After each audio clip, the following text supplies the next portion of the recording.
fɔlɔ ye min ye a ma bala an na bawo ni maa o maa bɛ jateminɛ kɛ an b'a ye kow bɛna la cogoya min na a tun bɛ gɛlɛya kalata in a ka bila sen kan tuma min na a fɔra ko ka kɛ jamana ɲɛmaaw ko gɛlɛya dɔw nana ye kalata ɲɛnabɔli siraw kan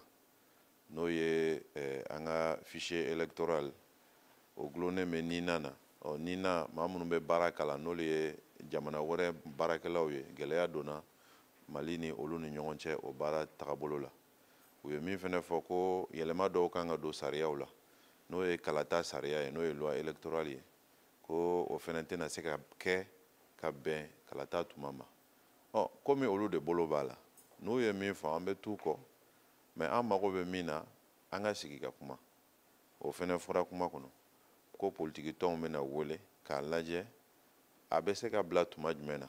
bawo olu yɛrɛ ye min fɔ ko a bɛ taa kɔfɛ dɔɔni u ma tuma fɔ mais dɔɔni in kɔni fɔra donc an b'a bisigi a tɛna kɛ waati jan ko ye tuguni an kɔni b'a ɲini jamana ɲɛmaaw fɛ dɔrɔn u bɛ fɛn o fɛn kɛ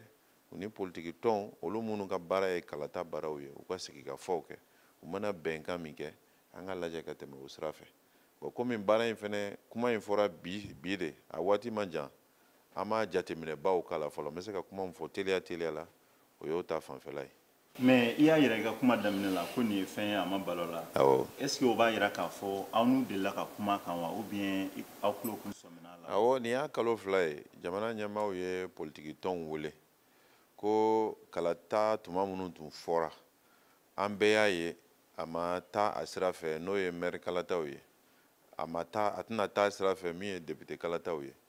min ye président kalata ye ko jamana parti politikiw ka hakilina ye jumɛn ye o la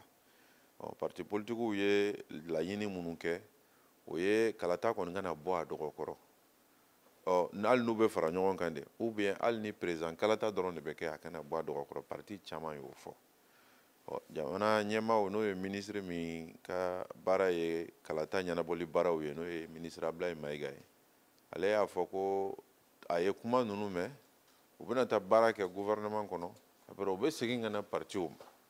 mais an ɲɛ mɛnna sira la an ka tiɲɛ fɔ ɲɛ mɛnni sira la dɛ o de b'a yira ko dɔ bɛ senna an mali la ni kalata in bɛ bɛn a dɔgɔkɔrɔ mais min kɛra o kɛra sisan kɔni an bɛ sini ni sinikɛnɛ de lajɛ ɲininkali laban ni e ɲininkara wagati jan aw ka yɛlɛma tɔn kɔnɔna la o bɛ se ka kɛ wagati joli ye Modibo ka gɛlɛn kɔ fɔ dɛ jamana ɲɛmaaw de bɛ a baara ninnu na u ko sama-samali b'u ni entreprise dɔ ni ɲɔgɔn cɛ mun b'o o ko ninnu kɔrɔ bɛɛ tɛ o dɔn u kan ka bayɛlɛmali don sariya mun fɛn na u bɛ fɛ k'o kɛ tuma minnu na